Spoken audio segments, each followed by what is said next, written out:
ఉమ్మడి యూనివర్సిటీ మంచి భవిష్యత్తు కోసం తెలుగు విద్యార్థులు ఇష్టపడే యూనివర్సిటీ. కాల్ 9059052378 9059052379.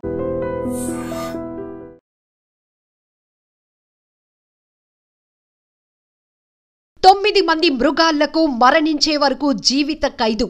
2019వ సంవత్సరంలో తమిళనాడులో తీవ్ర సంచలనం రేపిన కేసులో మహిళా కోర్టు సంచలన తీర్పు వెలువరించింది. 9 మంది మానవ మృగాళ్లకు చచ్చే వరకు జైలు శిక్ష ఖరారు చేసింది. అయితే ఈ కేసుకు సంబంధించిన వివరాలేంటో ఇప్పుడు చూద్దాం. చెన్నైలో చదువుకుంటున్న విద్యార్థినులు తమ సన్నిహిత మహిళలు యువతులను పొల్లాచి శివార్లోని గెస్ట్ హౌస్ కు తీసుకెళ్లి వారిని బలవంతంగా వాడుకున్నారు. ఆ దృశ్యాలను వీడియో చిత్రీకరించి బెదిరింపులకు పాల్పడుతూ ఎందరో జీవితాలను సర్వనాశనం చేసిన సంపన్న ఇంటి బిడ్డల బాగోతం 2019లో వెలుగులోనికి వచ్చిన విషయం తెలిసిందే.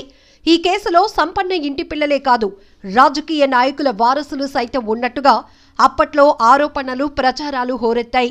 అప్పట్లో అధికారంలో ఉన్న అన్నా డీఎంకేకు చెందిన నాయకుల వారసుల పేర్లు అనేకం తెరమీదకొచ్చాయి. దీంతో పోరాటాలు భగ్గుమన్నాయి. నిందితులను అరెస్టు చేయాలంటూ డీఎంకే తదితర పార్టీలు ఆందోళనలు ఉధృతం చేశాయి. తమిళనాడు రాష్ట్రంలో పెను సంచలనం సృష్టించడమే కాదు, రాజకీయ దుమారానికి ఈ వ్యవహారం దారితీయటంతో తొలుత పొల్లాచి పోలీసులు, ఆ తర్వాత సిబిసిఐడి పోలీసులు కేసు విచారించారు. చివరకు సిబిఐ రంగంలోనికి దిగింది. గ్యాంగ్ రేపులకు పాల్పడుతూ యువతల జీవితాలతో చెలగాటమాడుతున్న కోయంబత్తూరు పొల్లాచికి చెందిన తిరునావుక్కరసు 25 సంవత్సరాలు, శబరిరాజన్ 25, సతీష్ 28, వసంతకుమార్ 27, మణివన్నన్ 28, హెరెన్ పాల్ 29, బాబు 27, అరుళానందం 34 సంవత్సరాలు, అలాగే అరుణ్ కుమార్లను కూడా అరెస్టు చేశారు. ఇందులో ఒకరు అన్నా డీఎంకే నిర్వాహకుడు కావటంతో వివాదం మరింతగా రాజుకుంది. నిందితులకు వ్యతిరేకంగా మహిళా న్యాయవాదులు సైతం కన్నెర్ర చేశారు. వీరికందరూ న్యాయవాదులు మద్దతు పలికారు. నిందితుల తరపున ఏ ఒక్కరూ కోర్టు విచారణకు హాజరు కాకుండా తీర్మానించారు. నిందితులను విచారణ సమయంలో పలుమార్లు కోర్టుకు తుపాకీ నీడలో తీసుకురావాల్సిన పరిస్థితి నెలకొంది. 2019 మే 21 నుంచి ఈ కేసు విచారణ కోయంబత్తూరు మహిళా కోర్టులో వాయిదాల పర్వంతో కొనసాగుతూ వచ్చింది. ఈ కేసు విచారణ సమయంలో అనేక మలుపులు, వివాదాలు సాగాయి. ఈ కేసును విచారిస్తున్న న్యాయమూర్తి నందినీదేవిని 2023లో బదిలీ చేశారు. చివరకు హైకోర్టు జోక్యంతో ఈ కేసు విచారణ ముగిసే వరకు న్యాయమూర్తిగా నందినీదేవి కొనసాగారు. కేసు విచారణను ముగించారు.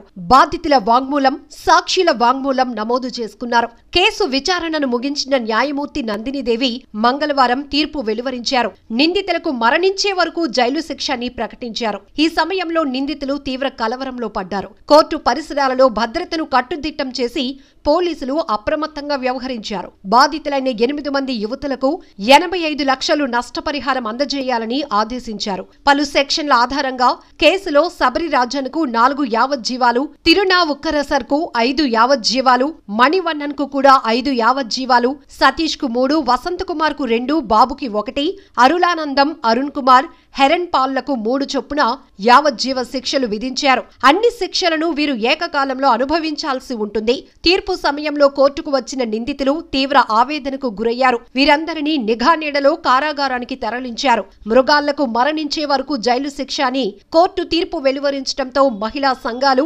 పొలాచి వాసులు ఆనందంతో రంకెలు వేశారు. 6 ఏళ్లకు నిందితులకు సరైన శిక్ష పడిందని ఆనందం వ్యక్తం చేస్తూ బాణాసంచా పేలుళ్లతో హోరెత్తించారు. స్వీట్లు పంచిపెట్టారు. కేసు తీర్పుతో పొల్లాచి, కోయంబత్తూర్లలో సంబరాలు మిన్నంటాయి. ఈ తీర్పుపై సర్వత్రా హర్షం వ్యక్తం చేశారు. 6 ఏళ్లుగా సాగించిన పోరాటాలకు న్యాయం లభించిందని మహిళా సంఘాలు ఆనందం వ్యక్తం చేశాయి. అన్నా డీఎంకే హయాంలో కేసును తుంగలోకి తొక్కే ప్రయత్నం చేశారని, సిబిఐ రంగంలోనికి దిగటంతోనే నిందితుల గుట్టు రట్టయిందన్నారు. సీఎం స్టాలిన్ స్పందిస్తూ తీర్పును ఆహ్వానిస్తున్నామన్నారు. అన్నా డీఎంకేకు చెందిన వారితో పాటుగా నిందితులకు సరైన శిక్ష పడిందని, బాధితులకు న్యాయం దక్కిందని వ్యాఖ్యానించారు. డీఎంకే ఎంపీ కనిమోలి స్పందిస్తూ బాధితుల తరపున డీఎంకే మహిళా విభాగం చేసిన పోరాటాలను గుర్తు చేశారు. బాధిత యువతులకు న్యాయం దక్కిందన్నారు. అన్నా డీఎంకే తరపున విడుదల చేసిన ప్రకటనలో ఈ కేసును సరైన సమయంలో సిబిఐకు తమ నేత పళనిస్వామి అప్పట్లో అప్పగించడంతోనే నిందితులకు ప్రస్తుతం శిక్ష పడిందన్నారు. ఏది ఏమైనా మృగాళ్లకు మరణించే వరకు జీవిత ఖైదు పడటాన్ని అందరూ స్వాగతిస్తున్నారు. నిజంగా ప్రస్తుతం ఉన్నటువంటి సమాజం దేనికి ప్రయారిటీ ఇస్తుంది? ఆర్థిక సంబంధాల చుట్టూ మాత్రమే తిరుగుతోంది. మళ్ళీ ఎన్నికలంగానే చాలా విరక్తి కలుగుతున్నాం. మంచి అనిపిస్తుంది కదా. లేడీస్ కూడా ఛాలెంజింగ్ జాబ్స్ చేసినప్పుడు చాలా బాగుంటది. ట్రాఫిక్ అసిస్టెంట్స్ గా నియమించిన ట్రాన్స్జెండర్స్ అందరితో సాల్యూట్ చేయించుకుంటున్నారు. ఫుడ్ డెలివరీ ఇవ్వటానికి వెళ్ళినటువంటి డెలివరీ బాయ్ అనిల్ పై కళ్ళ ముందు